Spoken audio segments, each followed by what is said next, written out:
here. Hi, good morning. How are you, Christy? Great. How are you, Michelle? I'm good. I'm so excited to be interviewing the Christy Moody. Such a perfect name for like a book or for you to be even more famous than I already know you are. I like that. That's much better than I usually get. What I usually get, which is sounds like a cartoon. Oh, interesting. Yeah. Well, you have like expressions that could be cartoon like. I will say that.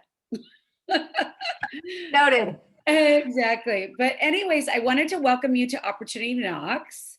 And guys out there and girls in the audience, Opportunity Knocks is a weekly segment where we feature female entrepreneurs. And what we do is we just do exactly that. We talk about opportunities, how we take, make, create, and evaluate opportunities, and how they came about. And funny enough, speaking of which, Christy and I are on this amazing text chat from Katie Shin, who you saw that I had actually interviewed a few weeks back. And Christy and I, come to find out, have had sort of parallel paths back in the academia world at USC's business school. And then I realized we know so many people in common. So this big world, ladies and gentlemen, is a small world.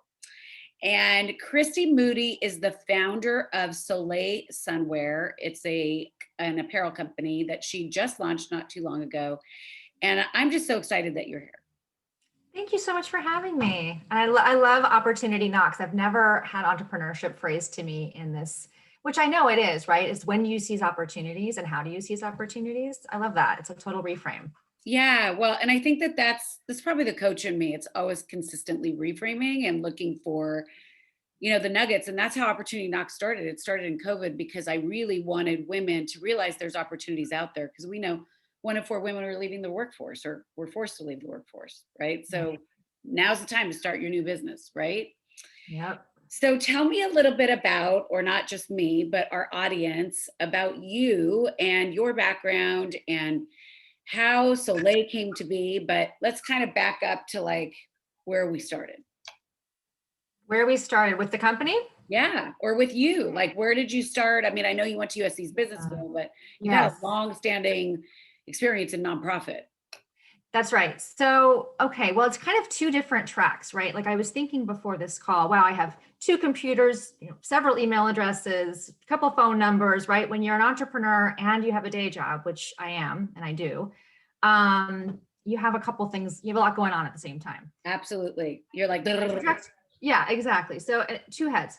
And my trajectory, would probably mirror that. So I'm from Arizona originally, actually born in Southern California, moved to Arizona and was raised there. And I'm sharing this because I was raised in the hot, hot sun. Mm-hmm.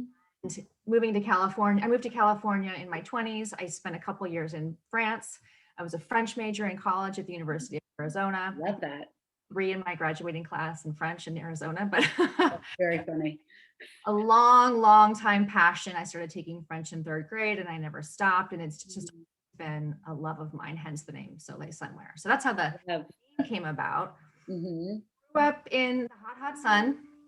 And there's only so much you can do to protect your skin from the hot, hot sun. Mm-hmm. And it's important to be outside, right? And that's true for Californians and it's true for Arizonans. And so when I came to California, and started getting a little bit older and noticing like, wow, I really wish I had paid more attention to my skin when I was young. I hear you. That starts really early. Yeah. Yeah. And I saw a lot of women wearing very like uncomfortable, heavy, not cute, not soft, not lightweight, like not. Yeah, let's emphasize the not cute because it's so true. Thank you. It's so true. And like women, ladies, we have other choices. And if we don't have other choices, let's find some other choices because we get to go out, we still get to go outside as late as we want to in life, right? And I see my age and older just starting to hide. I agree with you. I've seen that too. Yeah. Yeah. And like if the goal is to stay healthy and youthful or whatever, depending on what your orientation is, why do we have to compromise how we look and feel today for how we'll look and feel tomorrow down the line? Right? We should absolutely, perfect world, have both or all. So that's what I was striving to achieve. And I didn't see it on the market. I was in my car one day, again, driving toward the sun, sun beaming through my windshield. I'm wearing some crazy stuff on my arms, my hands. I'm always like trying to put something around my chest, and I'm just taking the sun every day. And I was like, there's gotta be a better way. And I'm just going to do it. I'm just going to. And so that was the beginning of Soleil Sunwear. That was about 2.5 years ago. And then I launched last summer. Wow. So where did you start? I mean, tell me, this is actually perfect because somebody who you're like the perfect scenario. It's somebody who is, by the way, you didn't mention this, but working full time and is launching a brand. I mean, still in launch, even though it's like 2.5 years, but still, right? Designing clothing. And like you said, you have like 2 different computers you're working off of, and clearly busy. Busy. So, but you wanted to do it. You moved forward on your passion. Like, where'd you start? Like, you weren't a clothing designer. I mean, you like clothes, but, I mean, this is my experience so far in life is that, everything that you are inspired to do, you wouldn't do if you knew how hard it was. mm-hmm. Don't ask that question, how hard is it and how am I going to get there? Just start, right? Mm-hmm. Has always been a huge payoff because you just don't want to know what it's going to be like. You just have to take it one step at a time. And that's where the miracles happen, right? Because you get help along the way. Mm-hmm. So how did I start? I started with some jersey sheets. Really interesting. A pair of scissors. And let me tell you, I was a very good student, but I was not a good student in sewing. I did not know how to at all. I got a Groupon and took classes for $15 an hour from someone in Cerritos. Mm-hmm. Sewing machine. I just started. You drove an hour away, more than an hour away in traffic, by the way, to go and take sewing classes. Because I didn't have a budget. Yeah, I didn't have a budget, and I was doing it on the weekends. I'm working full time, as you know, so I couldn't go during the week. I had a couple Saturday sessions, and all I needed to know how to do was how to make a prototype. Mm-hmm. Type for anyone that's maybe new in product-based businesses. It's just a simple example of what you want, and take it to an expert to make the sample, the real thing. Yep. I just, I knew exactly the shapes I wanted. I knew how I wanted it to feel. I knew how I wanted it to look. And I had a few different pieces in mind. And I honestly just thought about what they would look like as I was going on hikes. I love to hike. So every few days I'd go on a hike and I go, oh, and it's going to be this shape and it's going to have, and this feature. And that process, prototyping and dreaming up features, lasted for 2 years. Mm-hmm. And then I found a manufacturer. So did you have to find a pattern maker, or were you literally like, I mean, I'm just envisioning my own self because I'm not a sewer, although I took sewing in high school. That was just yesterday. But, safety pinning things. I mean, I can imagine what it must have been like. I was not above the stapler or the safety pin, tape or anything it took, but I could, hand stitch. Worst came to worst, and I could sew, long seams on a sewing machine. Okay. The designs are simple, and well, they're not that simple actually, but I did not know a pattern maker. I didn't know what a pattern maker was. I started finding manufacturing opportunities and fabric suppliers through Magic Trade Show was the first. Okay. Oh yeah, totally. Magic is huge. I went to Magic. I met a few people. There were a lot of vendors there, none of whom I ended up going with, but I met one person who had me to his showroom and said, okay, here's someone you can call to help you with manufacturing. Here's the problem with being a small entrepreneur in fashion. No one wants you. No one wants to do a small quantity. Yes. It's so labor intensive for them to set it up and run and turn it around for you. And entrepreneurs like me, we're nervous. It's like working with brides. It's like a day, we're nervous. We have an analogy. Perfect. Right. And they, have been doing this a long time, and it just makes more sense for them to have larger clients that are doing huge quantities that they can, get volume from. Yep. So I met with several people. I had a couple false starts. There is not a huge selection in Los Angeles for manufacturing that will do small quantities. Mm-hmm. Very difficult to find. Fabric was also difficult to find, though easier. And I knew it when I found the right one. Yeah. And then that turned me on to a pattern maker who turned me on to the tech pack maker who, it was just like a series of events of meeting people that were helpful. So like it's weird because the word that's coming up for me when you're talking about all this stuff is like you have to be resourceful. 100%. Like not just, it sounds easy what you're talking about, sort of. But like imagine how many places you went to before you found that one person that was going to make something for you, right? Totally, several. And, it's very difficult to know how to speak their language and make sure you're asking the right questions. And I'm fortunate that I had a business degree because I knew kind of a little bit about how to negotiate pricing, right? Mhm. Just enough to know what would be profitable, what wouldn't, and what to disclose and what not to. Yep. But apart from that, it was the wild, wild west. And I was just a newbie, doe-eyed. How do we do this? Blink, blink, blink. And I'm sure when I come walking up to a manufacturer, 2 years ago, they just roll their eyes like, oh, another one who wants to be I'm like, I don't really want to be a fashion person. I just Yeah. have an idea and I have to make it happen. But I'm Mhm. a fashion person, but that wasn't my motivation. Like I never wanted to break into the fashion industry. I just wanted to And create, here you are. just whoops. But that's what I say, a lot of times, like you're saying, just take the first step because often, they call it an accidental entrepreneur. Although you in business school were an entrepreneurship major or emphasis. But like Yeah, the funny thing is that, who knows, like you suddenly fell into it and the next thing you know, you're an entrepreneur. Like that's it's right. like real. Yeah. And I hesitate to use the word passion when it comes to my business because it's a very volatile relationship, right? Mhm, mhm, But I am 100% committed to it and 100% mhm. held to move forward. What's an interesting thing that you would say that you hesitate to use the word passion, because it's volatile. However, some of the most passionate things are volatile, aren't they? It's funny, after the words came out of my mouth, I was like, oh, maybe that is passion. Yeah. Well, I mean, it could be. I mean, it depends on what your definition of passion really is. But, I think if we insert the word perfection in there, I mean, look, there's no, like, technically no volatility in perfection unless you're crazy. There's Like, no room for perfection. Yeah. Yeah. yeah. So what was the first piece you made? Gosh, I think I made 3 pieces simultaneously. Mhm. I made like 3 tops. I made a long, sporty, go with yoga pants top.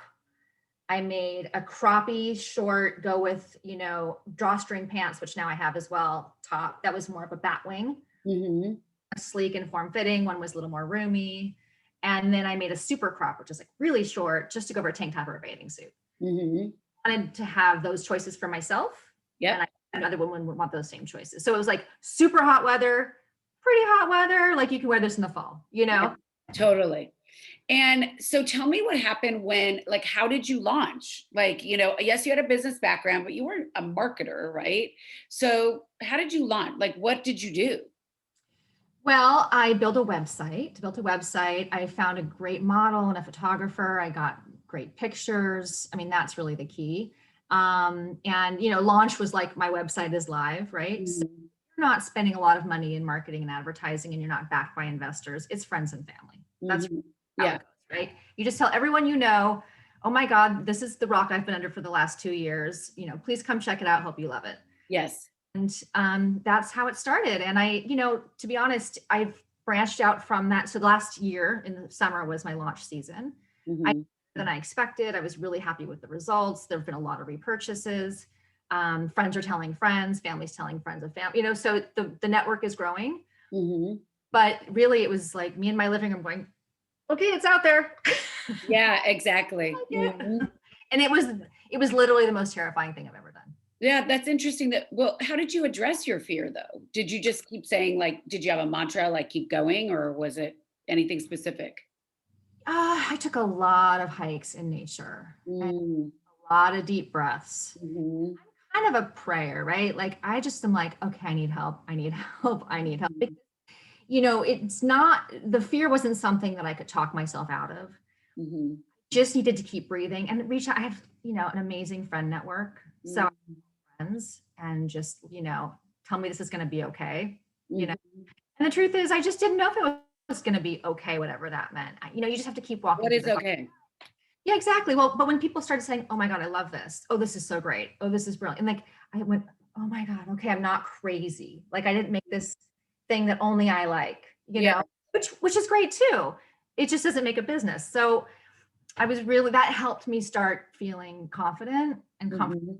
Okay, I'm onto something. This is working. Yeah, I love that. I think when, like you said, receiving feedback from others, and the feedback is reorders, right? Not just verbal feedback, like I love what you did, but like reorders that you know it's a product that they want and that is needed, right? Like you said, most of the things that are in this category in the market are not that attractive, and most people don't want to shop it. So tell me, did you run into any obstacles or challenges related to fabrics that were SPF, or like how do you deal with that? Because that's a whole other. It's one thing to Yeah. design a line, and then another thing to say that it's like protecting you from the sun. Correct? Yeah, nothing but obstacles. I mean, really, just the game of entrepreneurship is challenge, challenge, challenge, How and many that challenges can we put in front of you? exactly. And and because I'm working full time and trying to doing this on the side, whatever that means. Which really means you have two full-time jobs. Yeah, we don't really have weekends. Um, I, I missed a few steps, right? So I actually thought that my fabric was SPF 50 plus. Then I ordered it. Then I had a middle of the night, like, oh, I haven't had this tested. They said it was, but I haven't seen the certification. Uh-huh. Gee, I have $7,000 of fabric sitting in my Yes. manufacturers right now, and I'm not sure. So I had That's to a find a rater. I had to go find a rater. I found 3 people. I requested estimates from all 3. I got the rating back in like a week and a half, 50 plus, best possible rating. oh, thank Oh, God. God. But it was really like, ready, aim, shoot. How does Yes. expression? Yeah, absolutely. Absolutely. Well, and Ready, I fire, can aim. There it is. imagine, because the money, it's not like you have investors, like you said, so it's like the money's coming out of your pocket. So whatever error stops with you, which is, it's a very challenging place to feel, right? Yeah. So I would ask you the question, like, what's the goal? Like, do you see yourself being, you know, I don't know, like an aviator nation? Do you see yourself being, who's your competition? Like, where do you go with this? There are a fair number of competitors on the market now. It's still a pretty niche product, and there's still a lot of room, I think. Like Kula Bar is one of the most Yeah. common. Solar Bar is another one. To be honest, it's kind of its own, like Soleil Sunwear has its own being and life, and it's going to do what it wants to do. But I mean, I will tell you that it's definitely for the fashion forward.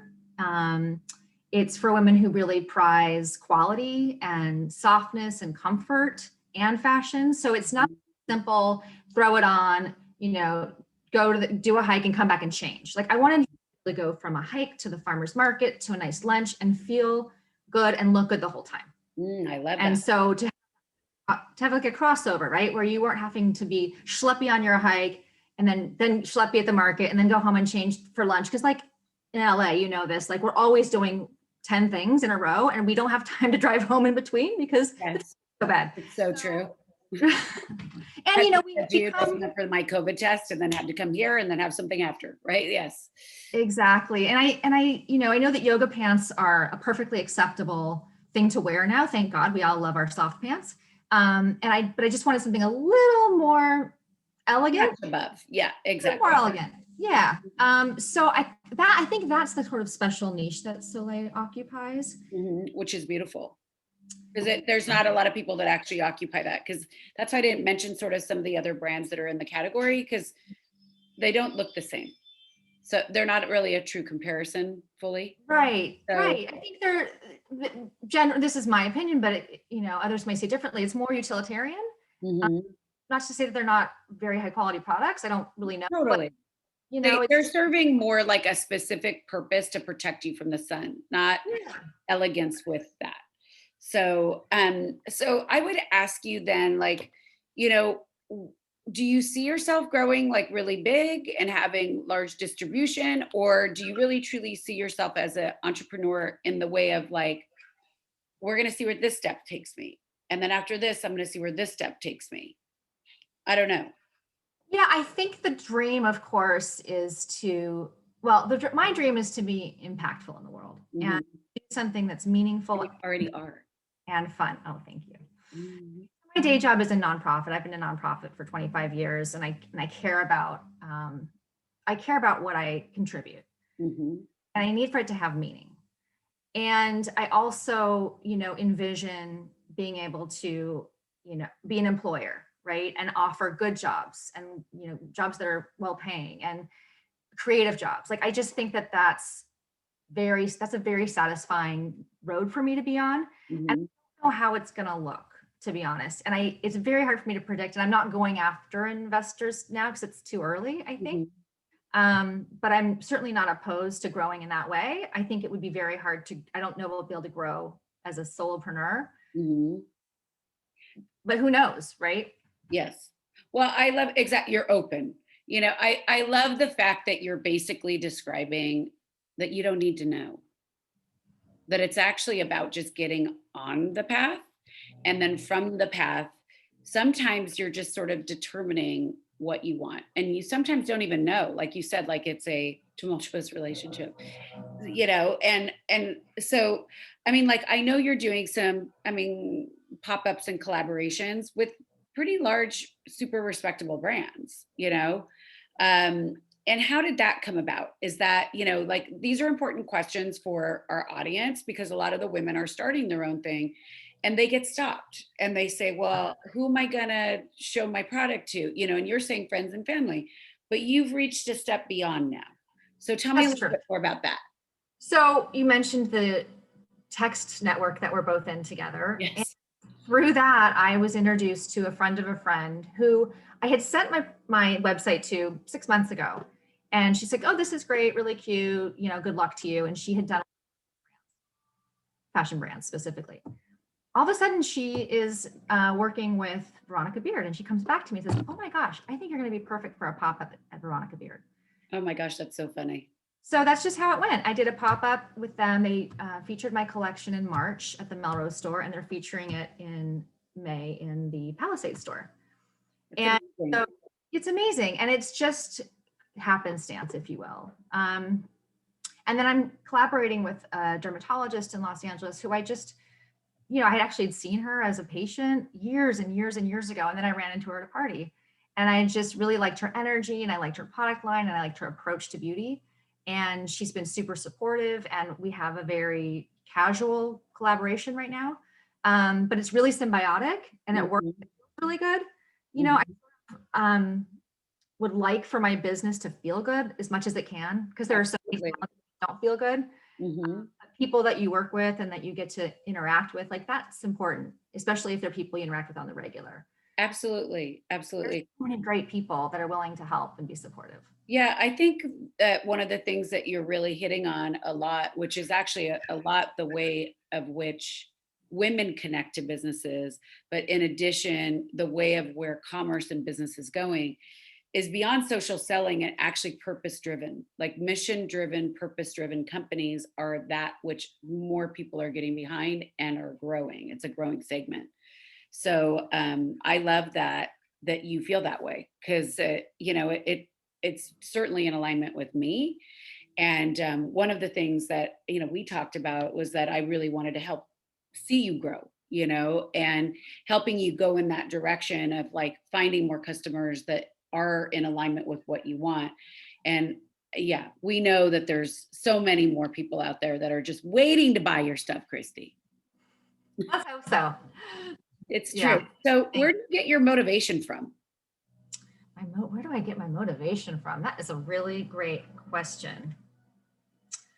Um, Nature outside, this is part of why Soleil Sunwear is so important to me because I think we need to be outside. Human beings are wired to be outside. I'm so like that.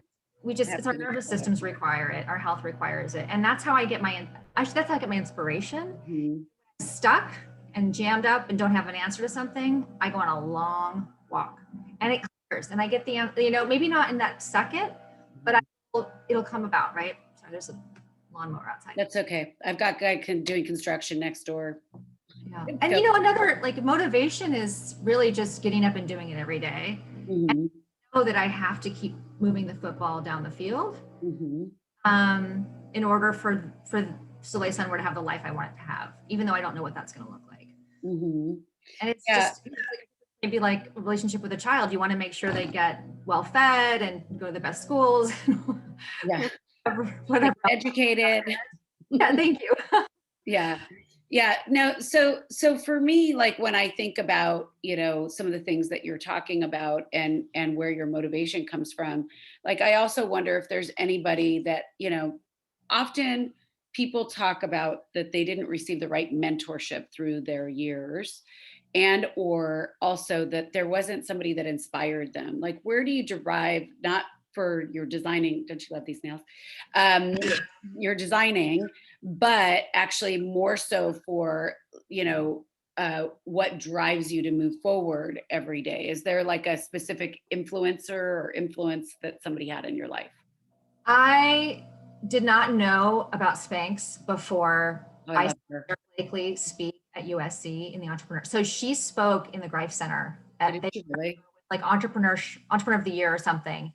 And I really didn't know her story until I got that email saying Sarah Blakely was speaking at the Greif Center. I'm like, oh my God, that's my alma mater. Like, let me about her, find out more about her. And I became such a fangirl so fast. She, you know, was selling fax machines. She had her day job. She had this wacky idea and she just kept going. And I thought, that sounds like what I'm doing. Oh my God. Not to compare myself to Sarah Blakely, because I think she's amazing, but it did help me think, what are you? But like, that's possible, right? And she has an amazingly positive attitude. And she had a spiritual message in her address to the audience, really resonated with, that it was actually, you know, she referenced a spiritual leader that I really believe in. What's that? Who is it, curiously? Dyer. Oh, Wayne Dyer. Yeah, I love him. Yeah. Her dad turned her on to Wayne Dyer. My dad turned me on to Wayne Dyer. And like, it was just all these like parallels. It just felt like, oh, this feels really good. Like to know another woman who had $5,000 or whatever her seed money was. Totally. From idea in her apartment to billion-dollar fashion that helps so many women. And it has a mission. She shared that her mission was to create more feminine energy in the world. And you see that by what she does. Yeah, she's very super inspiring in that way, and how she gives back to, it's funny, she has some sort of program. She just awarded, there's a woman I interviewed a few weeks back, and her name is Danielle Finkelstein, and she actually does organic feminine care products, but they won her award. Her and her partner won her award. So it's amazing. Yeah. She signed the pledge, and I can't remember what it's called, that Warren Buffett and Facebook founder. Oh, yeah. I think, I don't know if they founded it together or they both signed it, but they're giving half their wealth away to charity. It's beautiful. So it is. And she said, oh, of course, why wouldn't I? And I thought, $500 million can do a lot of good in the world. That's amazing. Yeah. And I think it's so nice to hear. I always love it when we hear what other people's inspiration or where their inspiration comes from, because it says so much about themselves, you know, and like you said, about just being in nature every day. And that's where your inspiration comes from, as far as your line and things like that.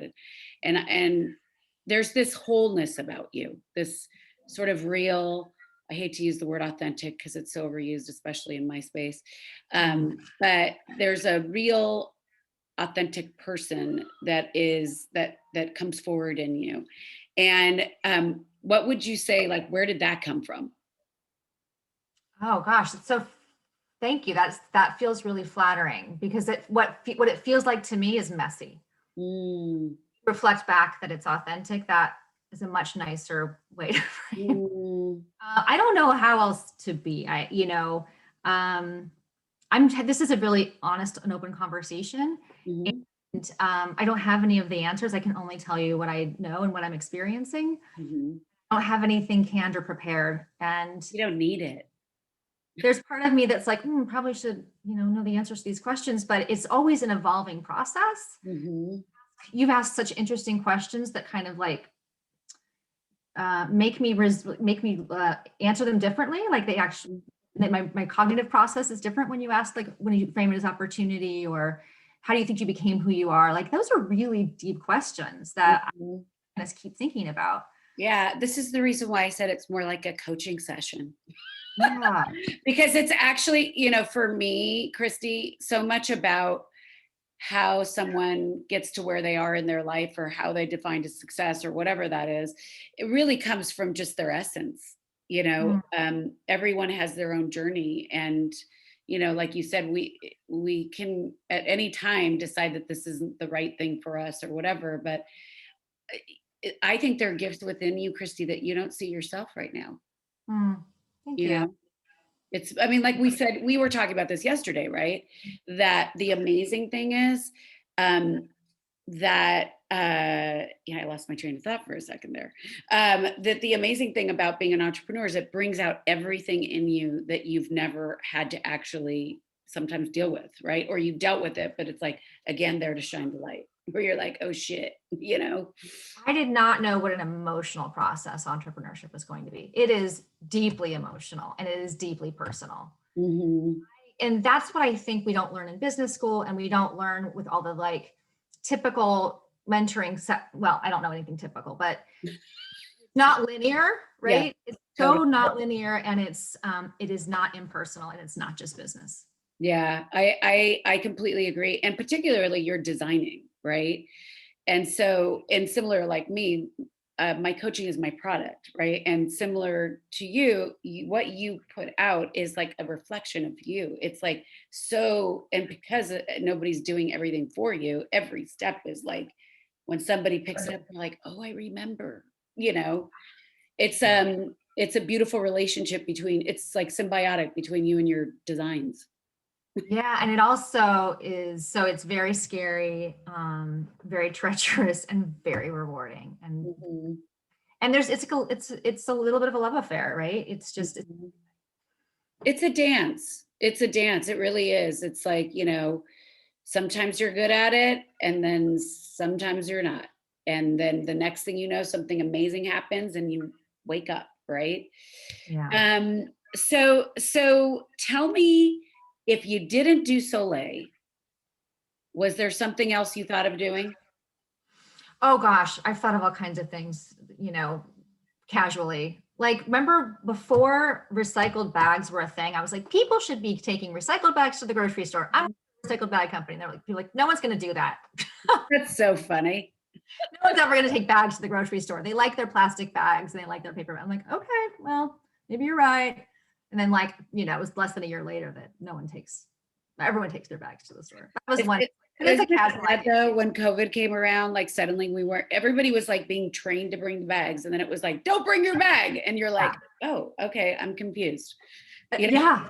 Oh my gosh, sweeties. I have like a million random ideas. One I actually kind of spent some research and time on was and they have these now, and they may have had them then, but I couldn't find any product stores where you refill your bottles, because it drives me nuts. And I'm like, this is so inefficient. Why do we not get glass bottles and go to the store, and they're prettier and they're nicer and they have good products? We just go fill them all up. So I was doing a ton of research on if that's a feasible business model, or like a delivery service where you leave your bottles out like a milkman. Oh, that's so smart. Right? Like, wouldn't that be fun? Really smart. Like, it's very hip and vintage. Like when you think about, instead of actually like, back in the day when Arrowhead would come and deliver your bottles or whatever, that would be so cool that they refill them on site. Yeah. Yeah. And I'm in Portland now, and I don't know the name of it, but people leave their dairy boxes outside. And my aunt, who lives in Northern California, has been getting her milk delivered from the same creamery for 40 years. Super cool. Milk bottles. It's so adorable and practical and makes so much sense. She had milk coming in and out of the house, 10 bottles a week or whatever. Yeah. I wonder why. That's an interesting concept. I love that idea. So, okay, we're running out of time. So I want to make sure that I get to a couple of my questions. One question I have is there a quote that you live by? Do you live by like a creed or anything like that? You said that, I think you said you pray, or you believe in prayer. Like, I'm a prayer too. So, or meditator. Yeah, meditator too. Meditation is tricky for me because the brain goes, but I don't know if there's one single quote. I'd have to look it up, but what I will say is believe that what we envision and put our energy behind does tend to happen. So there's a parable about the black bear and the white bear. Maybe, I think they're wolves. It's like a parable about an old sage talking to a young boy, and the white wolf and the black wolf are fighting, or maybe it's a gray wolf, I don't know. And the little boy says, well, which one's going to win? In a fight to the death. And the old man says, well, whichever one you feed. So I have to constantly remind myself, don't envision the worst case scenario, envision the best case scenario. What would you like to have happen versus what are you afraid is going to happen? And that helps me turn my day around and helps me deal with challenges. Absolutely. Well, I think mindset's such a huge part of anything that we choose to take on, and constant self-talk, right? The nice kind. Absolutely. Like, and actually that's like something that women need to learn more of, is how to be kind to themselves. Like they give kindness to everyone else. And then here it's like, sometimes can be negative self-talk instead of the positive, feeding yourself the positive. So it's a beautiful parable. So my question for you is that, what didn't entrepreneurship school prepare you for? People would say you have a leg up because you went to school for it. Just saying. Yeah, I don't. That may be true, but only in hindsight do I realize that I was studying entrepreneurship, because it's just what I thought was interesting, and it wasn't a plan. And I can't say that I learned interesting things in entrepreneurship, and I just loved the topic. But the truth of entrepreneurship is it's just scrappy. You just have to be super scrappy, super resourceful, and committed. And you're never going to be doing it alone. There are always going to be other influences, helpers, people that show up, ideas. Like, you don't need business school to succeed as an entrepreneur at all. And I would say, I agree. Some of the best entrepreneurs never went to business school, didn't even graduate high school for that matter. So yes. Totally. Amazing. Well, I have so enjoyed our time together, and I want everybody to go buy your clothes because they're so cute and protective.